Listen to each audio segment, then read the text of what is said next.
My name's Shawn Thomas. I'm the founder of First Responder Conferences. We organize 2-day mental health and wellness conferences around the country. We have 8 to 10 speakers with different backgrounds on different topics. The conferences are for all first responders. We include fire, police, dispatch, corrections, military, veterans, spouses, clinicians, chaplains, professional staff, so everyone's welcome to attend. And the reason why the conferences started was in 2015, my husband was struggling with organizational stress and cumulative stress and was coping with alcohol. And it got to the point where he said, I need help. And I said, great, I'm glad that you're asking for help, but now what? We didn't feel comfortable reaching out to our department, asking for assistance. So I searched and I found a confidential resource and we got him the help that he needed. But during that whole process, I realized if we're both first responders and we don't know where to get help, there's got to be other people out there. So it was suggested at that time that we organize a mental health and wellness conference for first responders and their families. So we had this conference, which brought in around 150 first responders.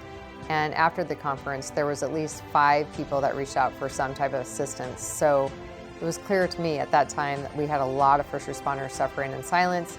And I knew my department really didn't have any proactive wellness programs at that time.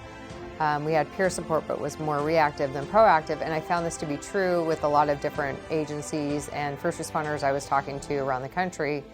So we got asked to have a conference by other first responders that I knew in different states to bring a conference to their area. And we just continued to move forward because every time we had a conference, people were telling us how beneficial it was.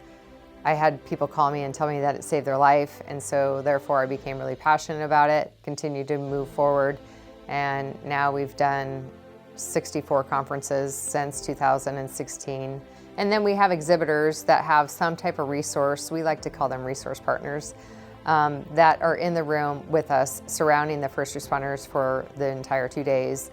Yeah, and our mission statement really is just to provide education, tools, and resources for our first responders to get through these difficult professions. If we can just help one person, that's all that matters. This is a place where there's so many resources available, and I can only do so much to doing research online on Google and through the contacts that I meet in life. But this is a place where there's a hub of everybody here.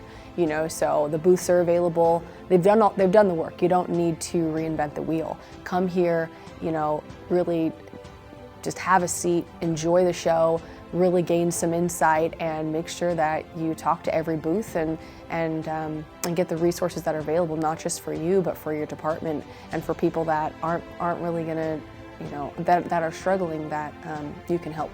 And really giving you the resource connection to when bad days happen, that you know exactly who to reach out to.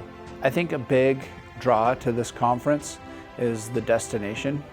It allows you to escape your day-to-day function, have a nice atmosphere, not be tied to the radio, not be tied to your phones, emails, and it has you just focus on yourself and improving yourself and educating yourself on how you can improve, giving you goals to take away for the next year. I just think for agencies that are considering hosting, I highly recommend it. Shawn puts an incredible amount of work into these conferences, and the resource connection and the speaker connections create lifelong friendships and lifelong resources, to where it's just building that network and that safety net for when individuals do need help, you know exactly who to reach out to.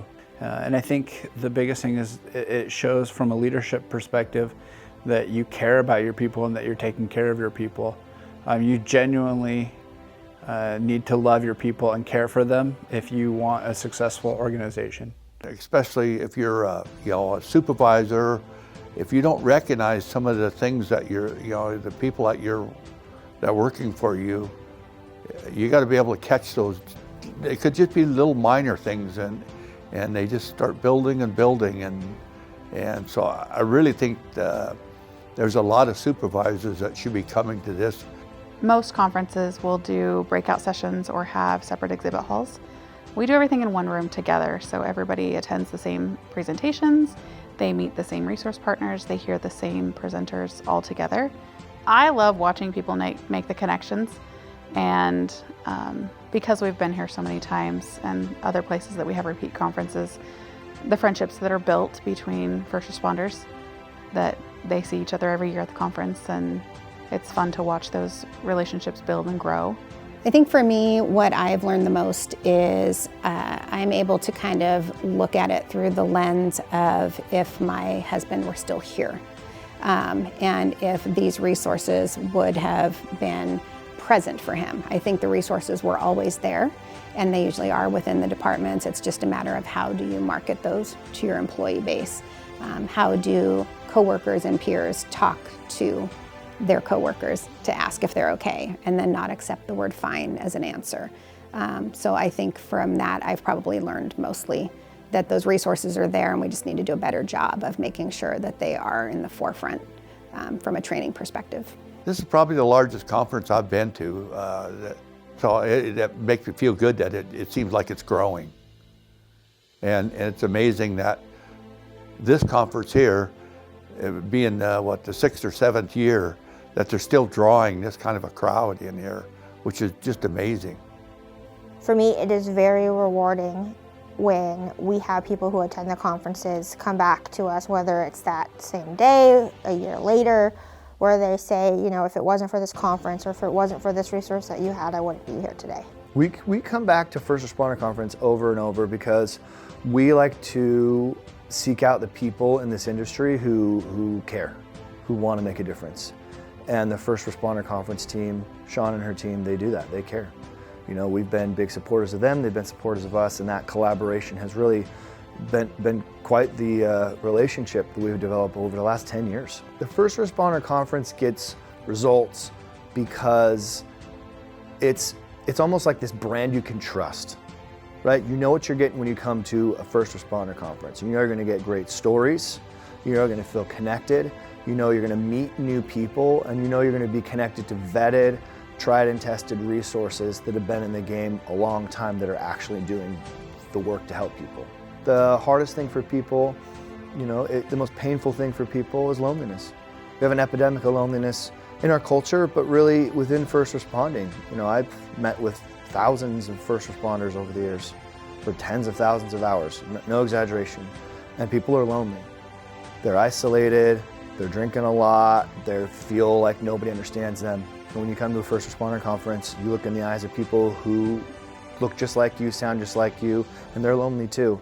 And you get to come here and you find connections. And just I think another thing you're experiencing here that you wouldn't get anywhere else is you don't feel alone. You just feel like you're a part of something, and it's very unique. When you work in EMS, everyone talks about mental health and taking care of yourself, but it takes a whole different realm when you're seeing the things that we see and doing the things that we do. So to be in a room full of 300 people that have also lived those experiences, and not just that, we're talking about how to cope with that and how to help others through that. It's very cool, it's very impactful. Just be willing to look at your life critically, cut out the unhealthy things, and replace with healthy things. I think it's wildly important. I think that going through enough critical incidents as I have, there's times when you feel like this is happening to just you, the feelings that you have. Nobody else is going through what you're going through, and it can feel very isolating. And I think the value in hearing other people's stories, even though it can be difficult at times, I think what it does is it makes you realize you're not alone. Even if you don't know this person, even if you don't know their situation in intimate detail, you start to realize that, okay, what I'm feeling is normal, and there's opportunities for healing, because if this person's feeling the same thing that I did and they're okay now, maybe I'll be okay too. The big why is because I know it saves people's life. And so if we can help one person, that's all that matters.